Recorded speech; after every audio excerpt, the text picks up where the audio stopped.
Hey everyone, Leigh Goldstein here for 10-Minute Trades. Welcome to the weekly Market Movers video preview, our trade room schedule, as well as a look at all the events that we feel will move the futures markets in the upcoming week. Let's get started. All times are Eastern time. First event of the week is Australian retail sales and building approvals Monday at 7:30 p.m. No trade room, we'll just be watching that event. Our first room of the week will be Tuesday at 11 a.m. for two events, the Atlanta Fed GDP Now quarterly report.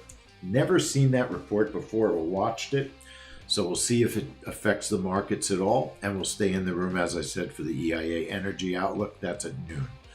Back at 4 p.m. for the API crude oil report, and then again at 7:30 p.m. for Australia's CPI. Wednesday at 10 a.m., we'll hit the room for the crude oil inventories. Another Atlanta Fed GDP Now at 12:30. And we'll stay in the room for the 10-year bond auction. That actually takes place at 1. Thursday, we've got the all-important core CPI accompanied by U.S. unemployment claims.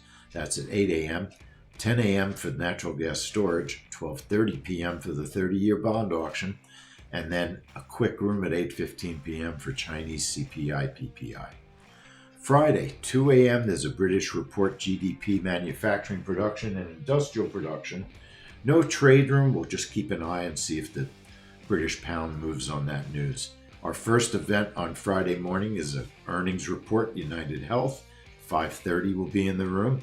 We'll come back at 6:30 for JP Morgan's earnings, and then back at 8 a.m. for core PPI, and then WASD at 11:30, which on in January, always trades with the quarterly grains report. That will also be our free YouTube stream of the week. And we're looking forward to quite a few interesting events. CPI, PPI are the big ones. WASD, of course, with quarterly grains, natural gas and oil. And United Health and JP Morgan, both very interesting. United Health has been a nice winner in the past. JP Morgan can be tricky because we can't always trust the times that they release their earnings, but it does move the market. Okay, Leigh Goldstein here for 10-Minute Trades. I hope you're all enjoying your trial. A lot of the new folks. We had a really interesting trading week, the first week of the trial, first week of the new year back trading. A lot of activity, a lot of good trades, a lot of trades left behind that we didn't take because of holidays still. And I'm definitely looking forward to earnings season starting, and things are really going to start heating up. Leigh Goldstein here for 10-Minute Trades. I'll see you in the trade room.